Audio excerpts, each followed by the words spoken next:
తెలంగాణలో రేణుకెల్లమ్మకు బోనాలెత్తుకొని పోతున్నట్టు, దుర్గమ్మ దేవతకు కానుకలు సమర్పించటానికి పోతున్నట్టు, ఉత్తరప్రదేశ్ అమ్మలక్కలు నెత్తి మీద మోసుకొని పోతున్నాయి ఏంటియో గుర్తుపట్టిండ్రా? కరెంటు మీటర్లు.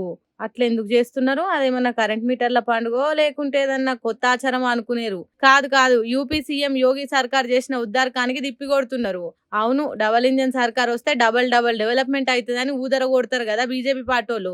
అదే జరుగుతున్నది. బిల్లులు కట్టకుంటే ఆటోమేటిక్ గా కరెంట్ కట్ అయ్యే స్మార్ట్ మీటర్లు ఇవి. సెల్ ఫోన్ ను ఎట్లయితే రీఛార్జ్ చేసుకుంటామో ఆ తీరుగానే నెల నెల కరెంట్ రీఛార్జ్ చేసుకోవాలి. లేకుంటే ఫోన్ అవుట్ గోయింగ్ కట్ అయినట్టు కరెంట్ కట్ అయ్యి స్మార్ట్ మీటర్లు అన్నట్టు. వీటిని మాకు వద్దే వద్దని కరెంట్ ఆఫీస్ ముంగట గుమ్మడికాయలను ఎత్తేసినట్టు ఎత్తేసిండ్రు. నీ స్మార్ట్ మీటర్లకు అగ్గిదాలుగా గివెందుకు మాకు? జర్రంతా కూడా జాలి దయ కరుణ లేకుండా కరెంటును కట్ చేస్తున్నాయి అన్నట్టు కోపం కొద్ది బండకేసి కొట్టిండ్రు. ఉత్తరప్రదేశ్ రాష్ట్రం ఫిరోజాబాద్ లో జరిగింది ఈ డబల్ ఇంజన్ సర్కార్ చేసిన గొప్ప పనిని తిప్పి కొట్టిన ముచ్చట. అరే, యోగి సర్కార్ అంటే పబ్లిక్ కు మేలు చేసే గవర్నమెంట్. మరి పబ్లిక్ ఎందుకు ఇట్లా చేస్తున్నారంటే వీళ్ళు ఏ పాటో దేశద్రోహులు కావచ్చు.